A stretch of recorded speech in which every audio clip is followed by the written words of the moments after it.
Bonjour tout le monde, le traditionnel débrief du conseil municipal. Hier, c'était notre dernier conseil municipal de l'année 2024. L'occasion de faire un bilan sur l'année écoulée, bien évidemment. Alors, il y a eu beaucoup de délibérations qui étaient très techniques. Comme d'habitude, j'en ai gardé 2-3 que j'ai à cœur de vous expliquer. La première délibération dont j'aurais envie de vous parler, c'est peut-être la plus importante hier du conseil municipal. C'est une délibération en soutien à Mayotte. Mayotte, territoire français qui a été très durement touché par le cyclone Chido, qui a provoqué énormément de dégâts matériels, mais aussi évidemment en vie humaine. Et il y a beaucoup de collectivités qui ont décidé d'apporter leur soutien financier à Mayotte, qui est donc un archipel dans l'océan Indien. Et on sait malheureusement que par le réchauffement climatique, avec davantage d'évaporation, les cyclones, les catastrophes naturelles vont se faire plus fréquentes et avec une intensité plus forte.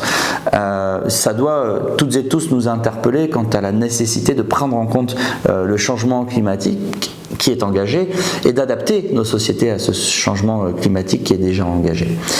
Ça, c'est la première chose, et il s'abat sur un endroit, une population, des bassins de vie qui sont d'une extrême précarité et d'une grande misère. Et donc, la force du cyclone est amplifiée de par la situation dramatique de misère que nous connaissons et que connaissent les Mahorais et les Mahoraises. Et donc, la ville de Faches-Tuménil a décidé hier de voter une aide financière en soutien à Mayotte de 10 000 €, qui est un effort financier conséquent, mais qui est à l'image de ce qui se passe dans d'autres collectivités aux côtés. Faches-Tuménil ne manquera pas à son devoir de solidarité, comme elle l'a fait lors du drame de la Vésubie, des inondations, ou alors des inondations de Stolberg, ou alors de la crise ukrainienne, de la guerre en Ukraine. Donc nous avons répondu à l'appel notamment de l'Association des maires de France, et 10 000 € seront versés à la protection civile. Une deuxième délibération dont je voulais vous parler, c'est celle du rapport d'orientation budgétaire. Chaque année, il y a un train budgétaire qui se met en place et une des premières étapes, c'est de présenter le rapport d'orientation budgétaire qui donne ensuite un débat d'orientation budgétaire, et on doit, à l'issue de ce débat, valider le fait que nous ayons débattu des finances de la ville. En gros, c'est un document stratégique qui donne les grands axes qu'il y a eu en 2024, les grands axes qu'il y aura en 2025, et à ce titre on produit beaucoup de données, et j'avais à cœur de vous donner 2-3 données qui me semblent très intéressantes sur la ville. La première, c'est le sujet de la dette, puisque c'était un sujet qui captait beaucoup l'attention des Faches-Tuméniloises et des Faches-Tuménilois. On nous a dit que nous allions faire exploser la dette. Et ben, j'ai quelques chiffres à vous donner. Le premier, c'est que lorsque nous sommes arrivés en capital de la dette, ce que nous remboursions, nous devions rembourser 1 577 000 € par an. Aujourd'hui, en 2025, nous rembourserons 1 304 000. Donc 1 million quasiment 6, maintenant 1 million 3. Ça fait une différence de 273 000 € par an de capital de la dette à verser en moins.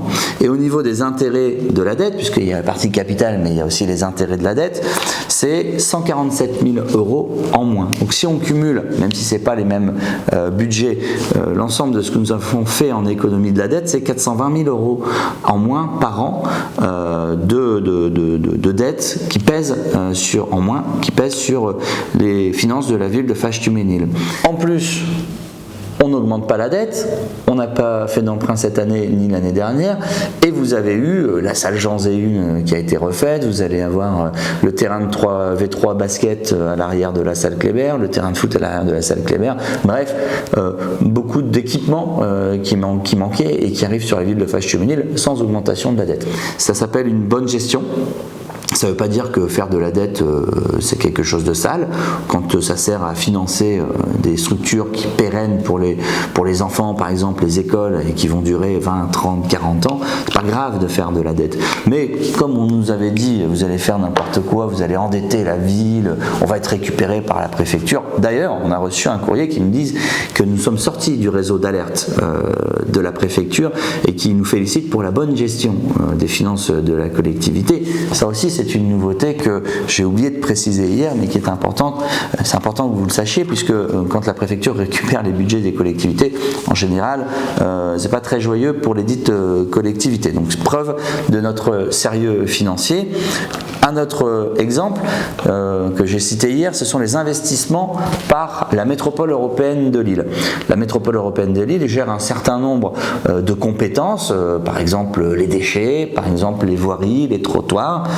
Mais figurez-vous que lors du précédent mandat, les investissements de l'établissement public de coopération intercommunale, c'est-à-dire l'AMEL, s'élevaient à 2,7 millions entre 2014 et 2020. Entre 2021 et 2026, les investissements de l'AMEL s'établiront, puisqu'on va jusqu'à 2026, à 7,5 millions. Nous sommes donc passés de 2,7 millions au précédent mandat à 7,5 millions sur notre mandat. Je dis ça parce qu'on nous avait dit que comme nous étions d'affreux extrémistes, toutes les portes allaient se refermer et on allait se retrouver bien seul. Moi, ce que je vois, c'est qu'avec un véritable travail auprès de l'AMEL, avec mes adjoints, en allant à chaque fois leur dire mais non mais c'est pas possible, il faut travailler, il faut faire surface Tuménil, nous avons passé les investissements de l'AMEL de 2,7 millions à 7,5 millions. Et c'est une véritable réussite de notre équipe, et c'est des rues qui sont refaites, et c'est le chemin entre Fâche-Tuménil et Wattignies et tant d'autres exemples. C'est pas assez, je le sais, il y a encore pas mal de rues qui nécessiteraient que l'on refasse les tapis, que la MEL refasse les tapis et les trottoirs. Petit à petit, mais en attendant, ça, ce sont de véritables réussites et qui améliorent le cadre de vie des Fâche-Tuméniloises et des Fâche-Tuménilois. Une dernière délibération, puis après j'arrête là. Il s'agit de la signature de la convention avec la ville de Ronchin pour la police intercommunale de nuit, qui va être mise en place dès que la préfecture aura réceptionné notre convention, l'aura signée à son tour.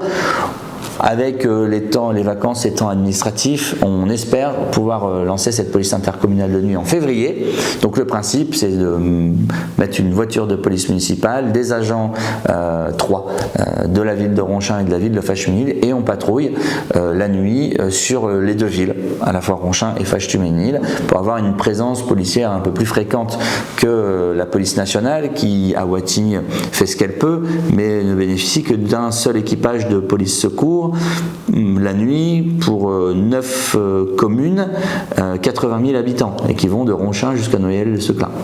Et donc l'idée avec la ville de Ronchin, ça a été de mutualiser et de dire rien ne remplace la présence sur le terrain.